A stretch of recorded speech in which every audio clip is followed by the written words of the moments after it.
Everybody, welcome back to Ox Talks. I really appreciate you tuning into the show today.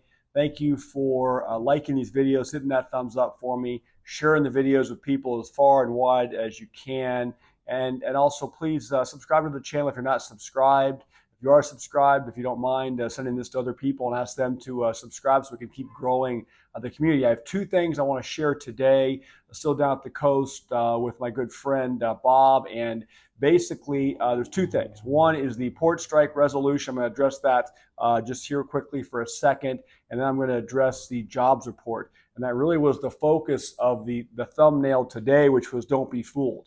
Because I saw an article that came out this morning when the jobs numbers hit. It was a blowout. It was like a 4 sigma beat to even the most optimistic economist. Okay, and so blowout jobs numbers, immediately the knee-jerk higher with the markets. But I saw an article come out on Zero Hedge a couple hours later saying, wait a minute, which always seems to be the case, right? If you guys just read headlines, and which most people in this country unfortunately do, and so they don't get the full picture, they don't get the real story. But if you just don't just grab headlines, you dig a little deeper, look at some other different sources. There was a summary that came out on a Zero Hedge article that showed that really it was not all that rosy in terms of the jobs numbers, and I'll explain why real briefly. I'll try to keep it under about 10 minutes today. I know you guys probably have plans for the weekend with family and friends. So again, thanks for watching. First, I wanted to address briefly yesterday, as we know, the port strike on the East Coast was, let's say, temporarily averted. Apparently, they reached a deal which, according to what I'm going to read to you right now, expires. And excuse me, I'm looking down at my laptop here while I'm also trying to talk to the camera, so forgive me. But it's the best I can do right now, being out of town.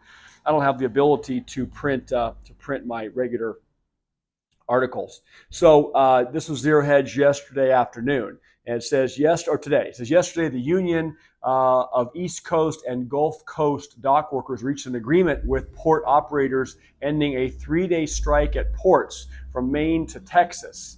It says port operators offered a 62% wage increase over 6 years after the White House pressed the shipping lines and cargo terminal operators who employ the longshore workers to raise their earlier offer of 50%. I think we had heard just earlier in the day or the night before that the 50% proposal had been rejected. It says the agreed wage increase is lower than the 77% demanded by the union, the ILA, which is the International Longshoremen's Association.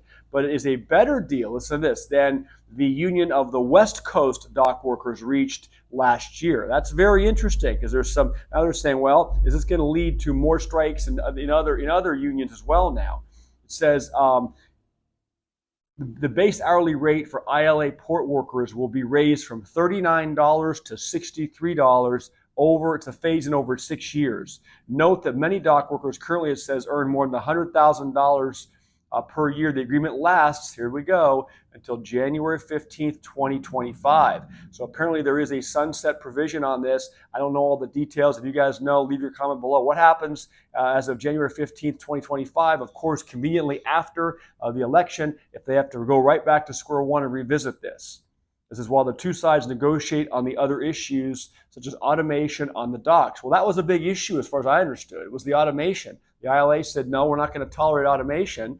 And so if that's what's going to be back on the table here in just a few months from now, guys, this thing is not over with, okay? It says, obviously, the strike and wage increase have raised the incentives now for cargo terminal operators to invest in automation. So, right, it's going to have the exact, according to this thought or article, the exact opposite impact, right? The ILA says no automation, and the owners, right, are saying, wait a minute, if we don't bring in automation, we're going to have this coming up over and over and over again. It says robots don't strike, right? Or will they? Perhaps it depends on how much AI you put in them. So while the deal averts shortages and price spikes in the short run, listen to this, talking about inflation, as many forward-looking importers brought in product earlier or diverted cargo to the West Coast ports, which will lead to higher costs for shipping lines and cargo terminal operators who are likely to pass some of it on to manufacturers, farmers, and retailers. Okay, so that's in a nutshell, what happened with what turned out to be only a 3-day port strike. And I saw some comments, some smart-ass comments of people saying, well, they didn't even get to use one roll of their toilet paper that they went and got from Costco.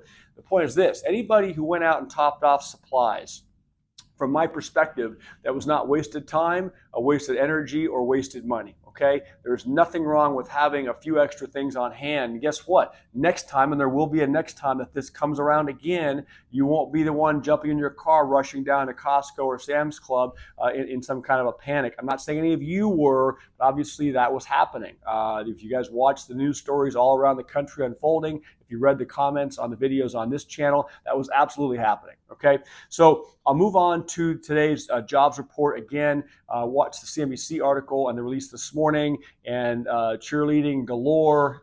But if you go a little deeper, there was a Zero Hedge article, and it says, behind today's stunning job report, a record surge in, what do you think? Government workers. All right, and here's how they do it. Here's how the game gets played. So let me share the article with you, or pieces of it that I think are a key takeaway.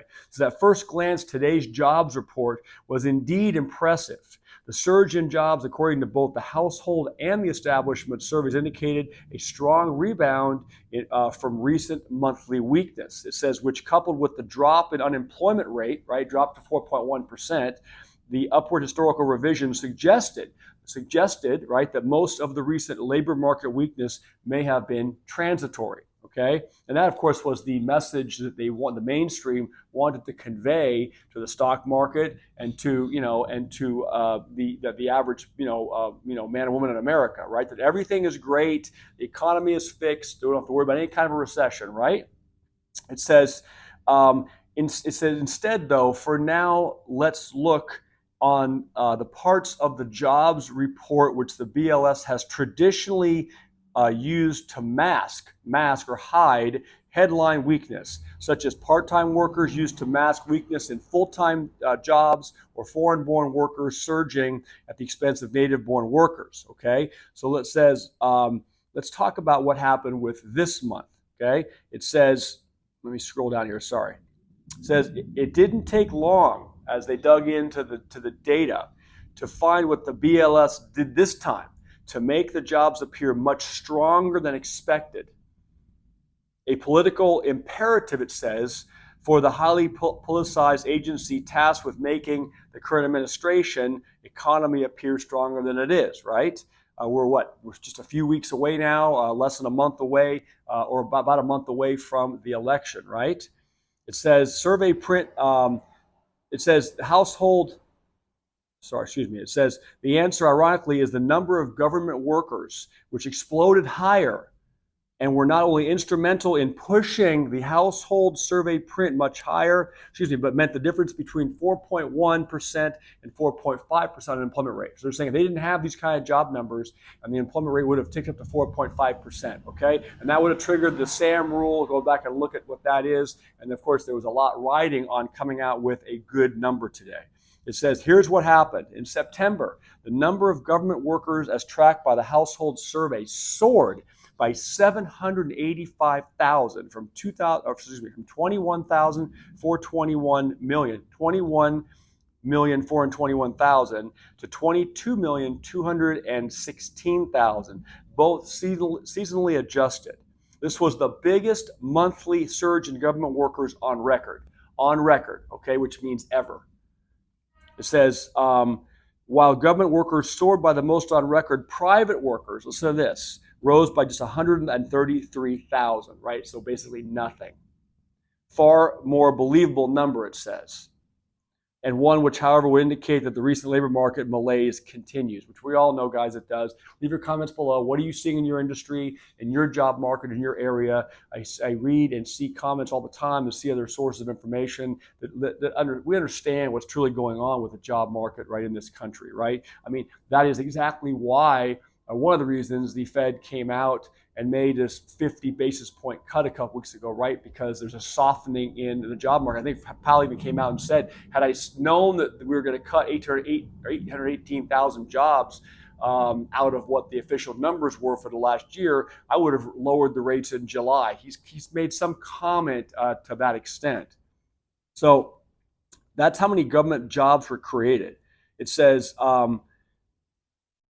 what is odd is that while September traditionally sees a huge jump in non-seasonally adjusted government workers, right, as teachers go back to school, the BLS has traditionally smoothed over this jump using seasonal adjustments. Only not this time, it says, because as noted earlier by Andrew Zatlin of South Bay Research, while historically the September adjusted number has been relatively tame, regardless of how large or small the unadjusted number was, this time something changed, right? As the unadjusted number of government workers absolutely exploded by a record 1.322 million, leading to a record, again, record September increase in adjusted government workers. Okay, this is remarkable to see a 1 month 3% jump in government jobs. Perhaps these are the hall monitors for the polling booths. And so that goes down that road. But it says, curiously, it wasn't just the household survey that tracked an unprecedented increase in government workers. If you also look at the establishment survey, same thing. So that's what happened. And so that is how they were able to come up with this stunning jobs report. Okay. So we all know what's going on below the scenes. We all know this will probably be revised down, after, what's happening next month with the election. So I just wanted you guys to hear it from me in terms of my input. And it's really just me kind of giving you a different perspective, reading you a different source of news. Again, if you just grab the headline this morning and watch the initial reaction with the stock market, it was that everything was great. The markets did finish in the green. They did finish higher, and so you still have the 10-year bond finished much higher. Oils, I think, up 8% on the week because of the tensions in the Middle East continue. So, guys, just again, use the weekend. Some of the stuff is temporarily averted. We have to turn our eyes to what's happening now in the Middle East, and we have the elections coming up. So we just go from one thing to the next, right? It's not doom and gloom. It's not fear mongering. It's just letting everybody know who's paying attention what is actually going on. If you dig just a little bit deeper in the data, you often find out that it is something that is not as represented, put it that way. Okay. With that being said, hope all of you have a fantastic weekend. God bless you guys. Please spend time with family and loved ones. Give the ones you love a hug and tell them you love them. Times are very uncertain right now. We know that. Again, I appreciate you guys being here, subscribing to the channel, and I will most likely touch base with you, if not tomorrow, sometime later in the weekend. All right? Talk to you soon. Bye.